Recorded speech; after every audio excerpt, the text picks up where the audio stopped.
মানবতা বিরোধী অপরাধে শেখ হাসিনার বিচারের রায় কাল হবে সরাসরি সম্প্রচার। বিভিন্ন স্থানে বিচ্ছিন্ন নাশকতা, সড়ক অবরোধ, বিজিবি মোতায়েন।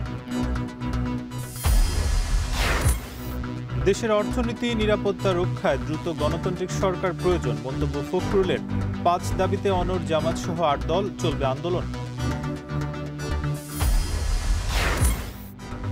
নির্বাচন সুষ্ঠু করতে সব দলের সহযোগিতা চাইলেন সিইসি। দ্বিতীয় দিনের সংলাপে ইসলামী ঐক্যজোটের ২ গ্রুপের মধ্যে হট্টগোল। আমি জানতে চাচ্ছি এই কাগজটা আপনার কাছে আছে? আমাদের কাছে আছে। দেখেন কাগজটা দেন।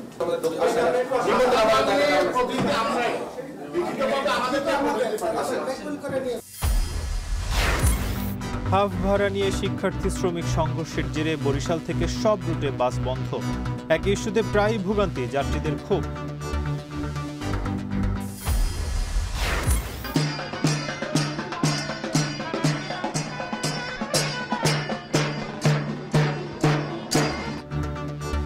এবং ডাকসুতে আদি নববর্ষ উদযাপনে রং তুলে আনন্দযাত্রা।